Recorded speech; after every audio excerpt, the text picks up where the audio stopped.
la séparation est venue et la gloire de Dieu a été ôtée. Amen.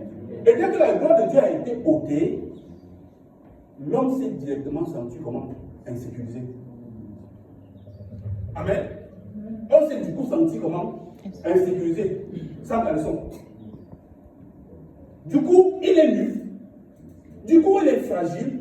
Du coup, vous voyez un peu, il a peur. La gloire de Dieu n'est pas.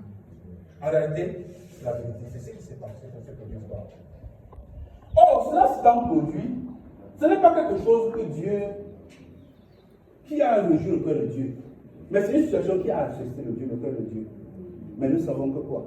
Notre Dieu est comment? Il est omniscient. Il est omnipotent. Amen. Ah, il connaît la fin avant le commencement. Amen. Il connaissait. Ça pouvait se produire. Amen. Et directement, il a fait comment? Il a enclenché le plan de restauration. Amen. Il a dit que non, la fin ne s'arrête pas comme ça. Amen. Ce n'était pas ça le business au départ. Donc, comme c'est que on est maintenant à ce niveau-là, ok, maintenant, qu'est-ce que je fais? Je vais me réconcilier avec l'homme. Amen. Et il a donc enclenché directement Genèse 3:15, le plan de restauration. Amen. Le plan de restauration.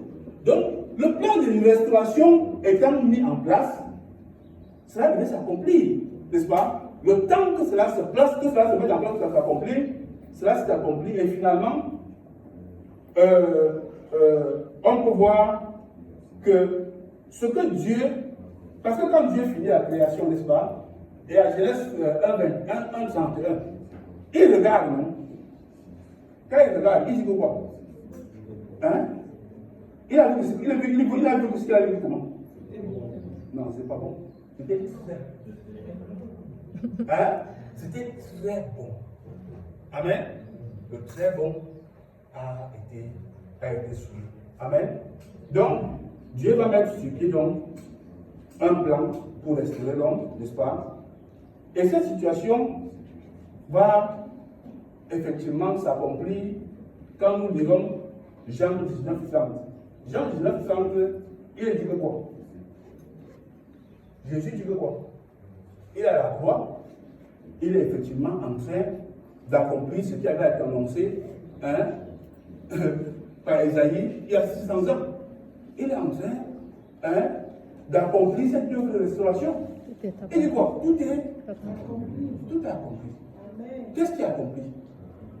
Amen. Qu'est-ce qui est accompli? La mort, la résurrection de Jésus accomplit quoi? La promesse de la rédemption. D'accord?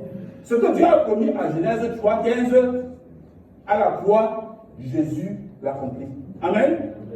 Deuxièmement, Dieu a accompli quoi? L'appel d'Abraham. Dieu avait dit qu'il appelle Abraham et qu'il fera de lui quoi? Le père d'une multitude, n'est-ce pas? N'est-ce pas? Cela s'est accompli encore à travers cette la mort et la résurrection de Jésus à croix. Qu'est-ce qui a accompli ensuite? Le royaume éternel, n'est-ce pas? Il avait promis à David que quoi? Ton trône ne sera jamais sans roi, n'est-ce pas? Il a accompli en accordant à qui? À Jésus, le trône éternel, le roi éternel, n'est-ce pas? Il a accompli en faisant quoi? La croix, n'est-ce pas? Qui est le moyen que Dieu a donné, que Dieu a disposé, n'est-ce pas? Pour que la séparation qui était ne soit plus. Amen. Pour que nous soyons comment? Réconciliés. Il a accompli quoi? Il a déchiré le voile. Amen.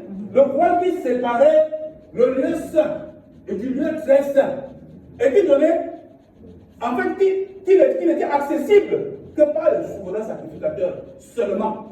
Ce voile est déchiré par le sacrifice de Jésus et nous donne accès à la présence de Dieu. Amen. Donc, ce qui n'était pas, voilà, ce qui était à Genèse 1, 26, 27, n'est-ce pas? Cette chose, c'est réparée, n'est-ce pas? Dieu nous a donné le moyen de nous réconcilier avec lui. Amen. Nous ne sommes plus étrangers, nous ne sommes plus comme Adam avait été chassé, nous sommes désormais et de nouveau en capacité de faire comment? De venir dans la présence de Dieu. Amen. Nous avons la capacité de contempler Dieu en face, n'est-ce pas? Nous avons la capacité de regarder Dieu en face. Dieu dans les yeux, n'est-ce pas? Nous sommes en mesure de faire cela. Donc, voilà ce que ça donne. Et qu'est-ce qu'on peut voir directement? Dès lors que tout a été accompli, on va lire Jean 3,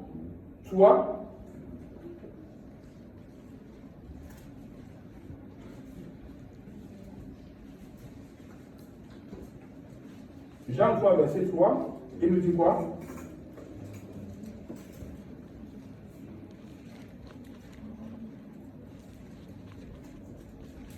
Jean 3, le verset 3, il est écrit. Jésus lui répondit, en vérité, je te le dis, si un homme ne naît de nouveau, il ne peut voir le royaume de Dieu. Amen. Amen. Verset 6, il dit quoi? Verset 6, il est écrit, ce qui est né de la chair est chair, ce qui est né de l'esprit est esprit. Amen. Amen. Donc, à travers le don de Jésus,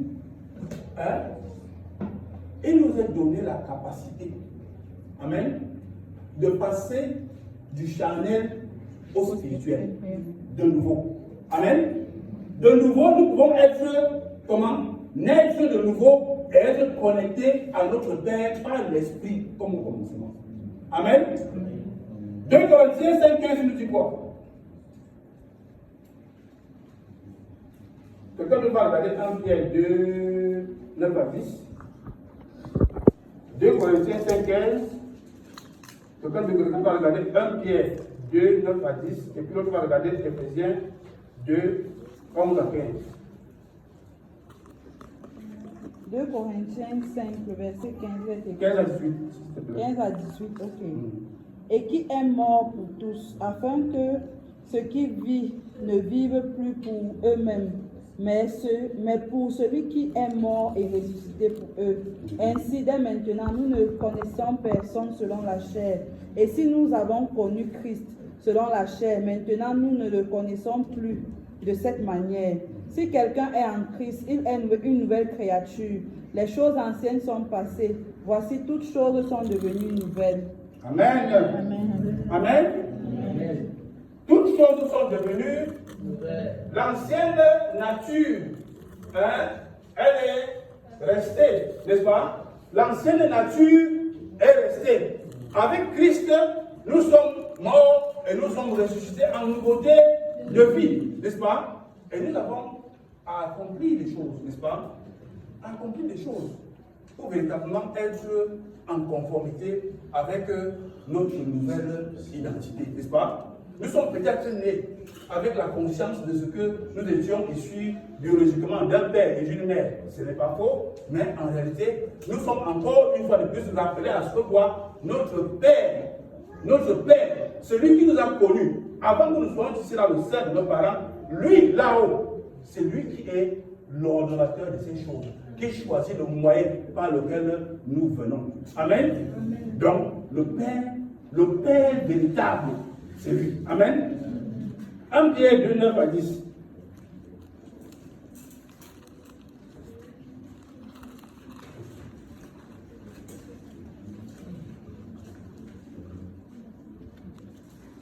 Je lis.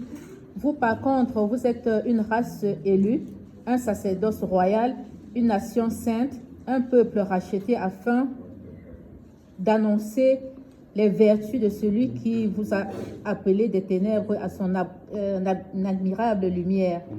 Vous qui autrefois n'étiez pas un peuple et qui maintenant êtes le peuple de Dieu, vous qui n'aviez pas obtenu miséricorde et qui maintenant avez obtenu miséricorde.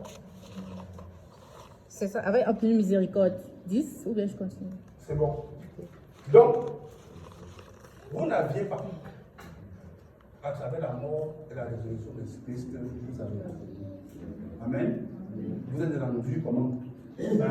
Vous êtes rendus semblables à Christ. Amen. Éphésiens 2, 11, 15 dit quoi?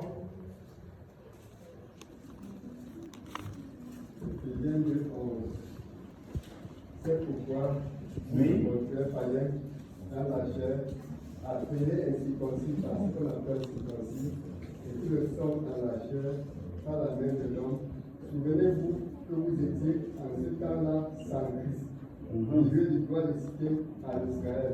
Amen. Étranger de l'alliance de la promesse, sans espérance et sans Dieu dans le monde. Amen. Mais maintenant, en Jésus-Christ, vous qui étiez jadis éloignés, vous avez été rapprochés par le sang de Christ. Car il est notre Père, lui qui est bien après qu'un, et qui a renversé le mur de séparation de l'unité, ayant anéanti par sa chair la loi des ordonnances dans ses prescriptions, afin de créer en lui-même avec les dieux un seul homme nouveau en établissant la paix. Amen. Amen. Nous n'étions pas, mais nous sommes devenus. Amen. En réalité, bien aimé, vous savez, quand le plan de la restauration a été, le plan de rédemption a été mis en place et implémenté par Dieu, le peuple d'Israël qui avait été celui, le premier bénéficiaire, parce que c'était le peuple qui avait été choisi, n'est-ce pas, par Dieu, parmi plusieurs peuples, ce peuple-là s'est senti, comment on va dire quoi, ils se sont sentis les privilégiés, dont l'affaire c'était seulement pour eux. Amen. Eux là, ils disaient que non, c'est pour eux. Que l'affaire du salut là, l'affaire du salut par eux, c'était pour eux. Les autres là n'ont pas le droit à ça. Amen.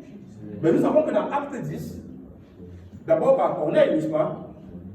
Corneille qui était romain, va prier et Dieu veut l'accorder par la grâce d'être baptisé par quoi? Le Saint-Esprit. Amen. Et quand Pierre va accomplir cela, ses frères juifs ne vont pas être d'accord avec lui. Qu'est-ce qui t'a autorisé à entrer? Tu es un païen. Tu es un incirconcis. Qu'est-ce qui t'a donné ce droit? Amen. Mais ce qui n'était pas du pouvoir de Pierre avait été accompli. Pendant que Pierre était de Corneille, qu'est-ce qui s'est passé? Ils ont été baptisés par cet esprit, non? Est-ce que c'était un pouvoir que Pierre était en mesure d'accorder aux habitants de la maison de Corneille? Non. C'est Dieu qui avait ainsi agi. Pour montrer quoi? Pour réveiller l'intelligence et l'esprit des Juifs sur le fait qu'en réalité, cette chose-là n'était pas quelque chose qui était spécifique à eux. Amen. Mais que c'était quelque chose qui était prévu pour le salut de l'humanité entière, bien aimé. Amen. Et c'est pour cela que lorsque l'un des apôtres va décéder, c'était Judas, n'est-ce pas? C'est Judas qui va décéder, n'est-ce pas? Les 11 autres vont se précipiter pour le remplacer, en réalité, n'est-ce pas? Mais la compréhension que moi j'ai personnellement aujourd'hui, c'est que Dieu avait prévu de les remplacer par Paul. Amen. De sorte que Pierre irait chez les Juifs et Paul irait chez les païens. Amen. Donc, en réalité, bien aimé, le plan de salut n'est pas quelque chose qui est exclusif, n'est-ce pas? Ce n'est pas exclusif. Il nous concerne tous autant que nous sommes, bien aimés. Il nous concerne tous. Si quelqu'un te demande, qui es-tu? La première question c'est quoi? Je suis théologien, je suis entrepreneur, je suis directeur, je suis ministre, je suis fils de tel, je suis ceci, je suis cela. Voilà par quoi nous nous identifions généralement. C'est vrai, non? C'est vrai. C'est-à-dire que si on se pose la question à quelqu'un ici, là, que qui es-tu? Qui es-tu? Amen. Est-ce qu'il nous viendrait rapidement à l'esprit de répondre que je suis le Fils de Dieu? Amen. Est-ce qu'il viendrait, pour un peu, non? Est-ce qu'il viendrait rapidement à l'esprit de dire je suis le Fils de Dieu? Amen. Et pourtant nous sommes les fils de Dieu, n'est-ce pas? Nous avons tous cru, n'est-ce pas?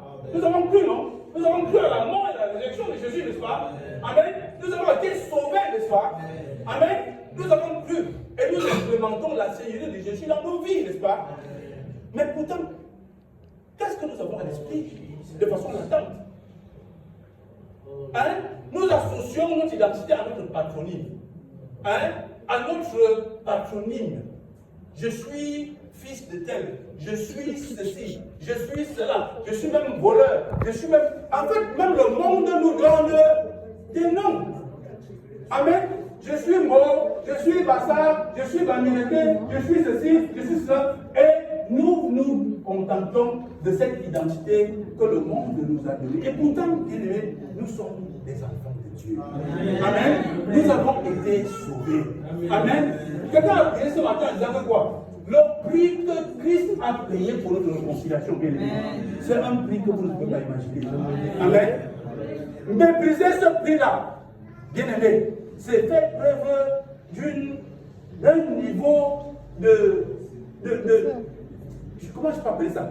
C'est faire quelque chose de terrible, bien aimé. Dieu a fait quelque chose d'inimaginable. Une folie pour les